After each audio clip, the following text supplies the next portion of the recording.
So we're trying to prep the car here to go racing this weekend. It is Tuesday, and our wheel cylinders for the front and our front brake shoes will be in tomorrow. We got our rear wheel cylinders and shoes in today. I ordered new wheels today just because I'm a wheel snob and those wheels aren't doing it for me, and so we have to get those changed. Jared is remaking some of the brake lines because they were messed up and pinched off, so I made a new one there. And then I'm making transmission cooler lines.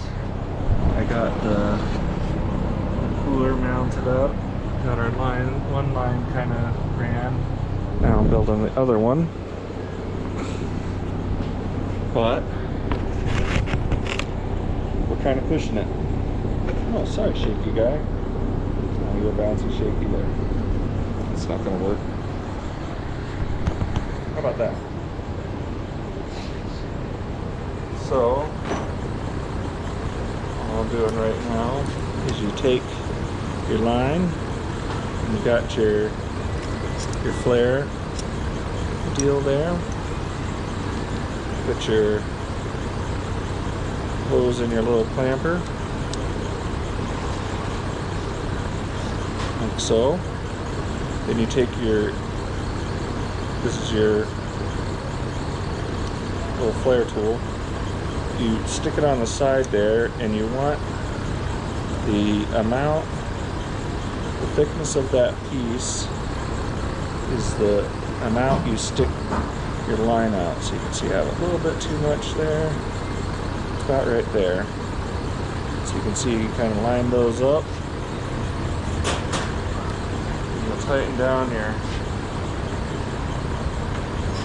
clamps. Now, your little flare clamp here, you take this handle, and that's why these are kind of angled that way. You take that and you tighten down these guys, and this is really important on this, because if you don't get these all the way tightened down, very tight, then when you go to press that flare, it pushes the line into the piece, mess it all up. We're not using any nuts on here, so we just have to stick our flare tool in there. We're just going to make a bubble flare so we can put our rubber hose on there, and it will be a lot more difficult for it to slide off. So tighten down this bad boy until you can't tighten it down no more. It does take some strength for sure. It is. Loosen that up all the way so you can slide it off your tooly tool here. That's how it kind of looks in the flare. And take these off.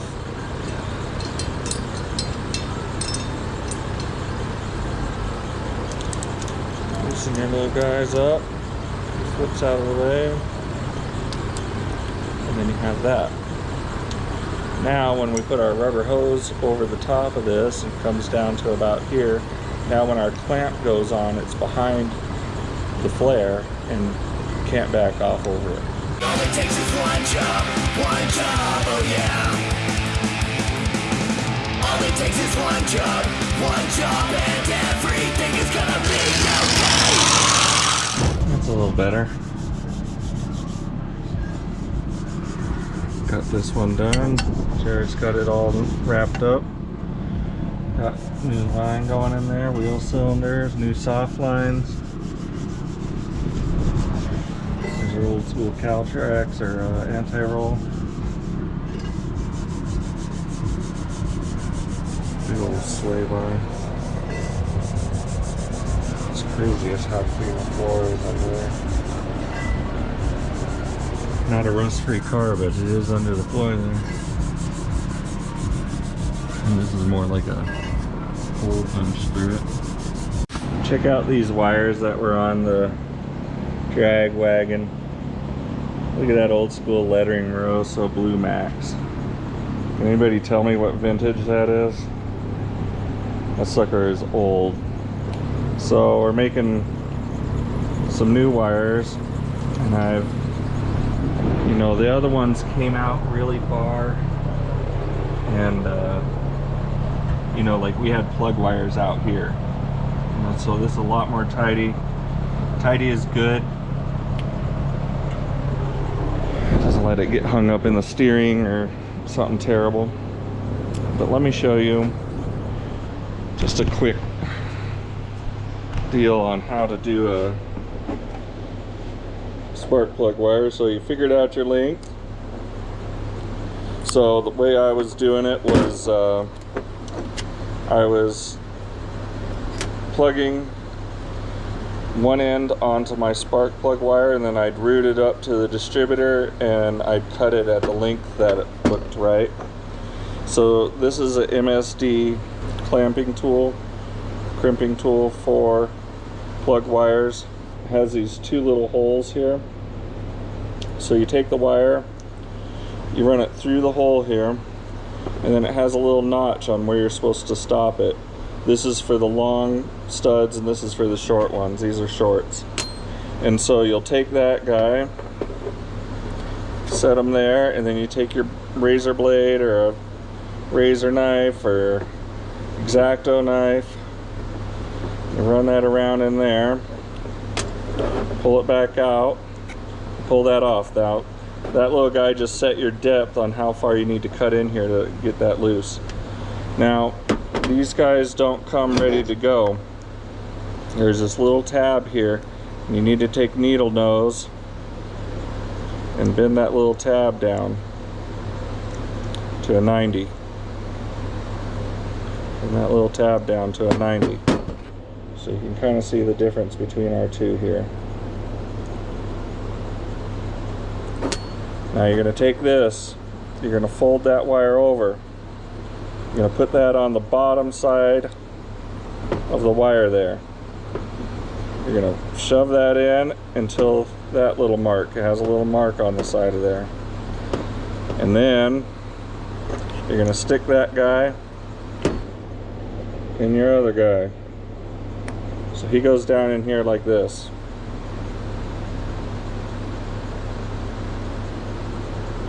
Now you're going to take your other guy. Now it suggests that you put this in a vise, like a crank down vise, and that might be good for you. I'm a big old boy that eats his vegetables, so I take my biggest pair of channel locks, I go like that, and I crimp it down.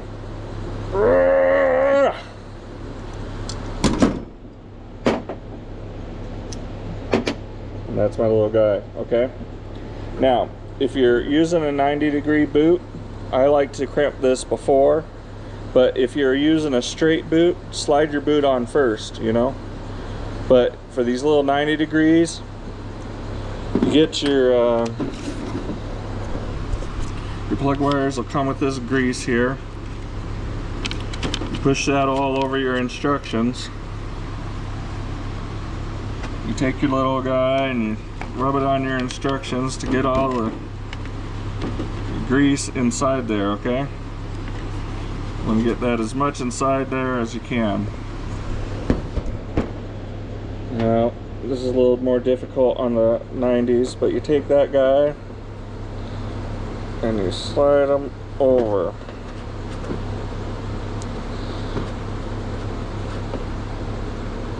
My hands hurt from doing this for 8 spark plug wires. This will be 9, but I do it for you. And then I'll slide the rest of the way in there.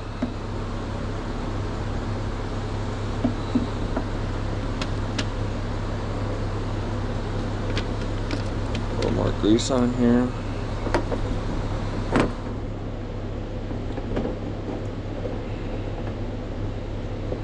And then you're going to keep going until that guy's down inside there, okay? don't know if you can see them, but that little 90's down inside there. So you'll see that little end of the circle here, that little end of the guy. And that's when you got her, you're done. Usually they come with one side done, and then you have to build the other, but that's kind of what you do. I have the wheels that were on it when it won the Nationals in '85, and I had them repowder coated and stuff, but I don't like them. I'm kind of a wheel snob, so I ordered up some wheels, got them overnighted because we're running out of time, and they're the regular kind of an SSR drag star from Jegs. You get these over at Josh Absolute Tire. Get them on there as soon as the fronts come in, which they should be here today. We'll see. We got the nephew here helping. Say hey, Kyler. Hey. Hey, Kyler. He's helping us out, because now the drums are really showing off in those new wheels. We got some trans fluid in there. Kyler just got that done. I think we're gonna still be a little bit shy, but I didn't want to overfill it. I'm not thinking it's gonna happen, but I'm hoping a seat cover comes in for our beautiful disaster here. I just got a cheap cover because I just don't have time to get it reupholstered. The cover was for it. It looks nice. We'll see. And it's supposed to be 102 today, so we're gonna try to stay in the shade, try to keep the fan on. Jared's already complaining about being hot. All right, so me and Kyler got the brakes working yesterday. Our bled. Jared put on new shoes, new wheel seals, greased the bearings. We put on all new wheel cylinders, replaced some of the lines. Jared put in a new idler, greased the front end, greased the ball joints. Today, got these Jegs drag stars. They're SSR drag star. They're not quite as light as the old ones, but they are prettier. I had them overnighted, but two haven't come in yet, so the two front runners. So I still have the other ones up at Absolute Tire and Service here in St. George, getting that in. Oh, looks like my black handle came in today. Jared got that on. He got the tack working. The tack wasn't working. Me and Kyler got the seat back in. Kyler got it bolted down. Got our seat belt back through the seat. I don't think that the seat cover is going to be here in time, but it's Thursday. It's about 11 o'clock, and we're supposed to be, I think we're going to go down just for Sunday.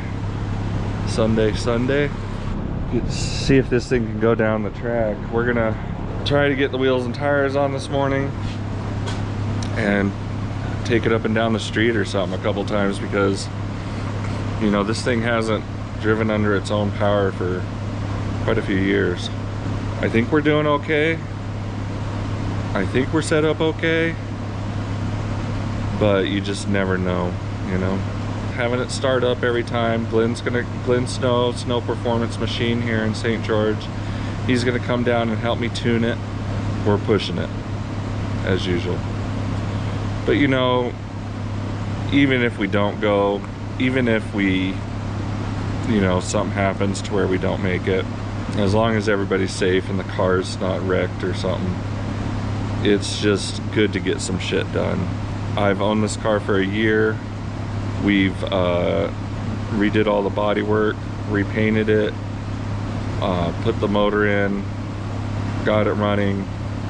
Really, the car had one foot in the grave.